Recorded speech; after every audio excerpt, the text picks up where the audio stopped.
Labas, labas. Šiandieną mūsų scenoje nuostabus gražuolis, ne tik meilė savo, bet ir tiems, kas dirba su savo svoriu arba mityba. Tai yra magnezitas. Tai yra meilė savo, meilė tiems, kurie jūs supa, netgi tie, kurių jūs nemylite, netgi tie, su kuriais turėjote skaudžios patirties, jisai išmokys mus mylėti. O kas susijęs su jumis, tai kol neišmoksi savęs mylėti, negalėsi iš tiesų nuoširdžiai dovanoti nei meilės kitiems, nei kitų dalykų. Magnezitas padeda keistis mums patiems ir netgi tai įtakoja žmonės esančius šalia mūsų, atneša didelių pokyčių į mūsų gyvenimą, pašalindamas visas kliūtis ir sunkumus.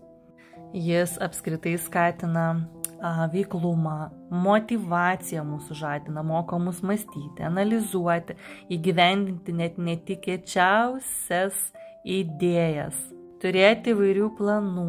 Taip pat yra kūrybiškumas, vizualizacija, kalbos, aistra ir meilė širdyje.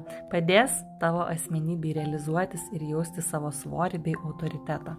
Taip pat jisai puikiai atlieka ir apsauginio akmens funkcijas, ir skatina vaisingumą, ir labai rekomenduojamas tiem, kurie turi perdėto jautrumo, kurie labai jautriai reaguoja. Taip pat tiems, kurie yra labai kategoriški savo tėvams arba savo vaikams, ir aišku tie, kas dirba su savo svoriu, kaip ir minėjau, ar ne, lieknėjimas, dietos, organizmo valymas, sveikata.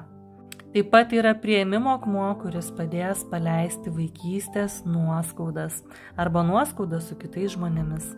Jeigu nori meilę savo, veiklumo, savęs pasikeitimą, matyti save naują, realizacijos, veiklumo, rasi jį elektroniniai parduotuviai arba parašyk man žinutę ir išsiųsiu tavo nurodytų adresu. Parašyk, ar patiko.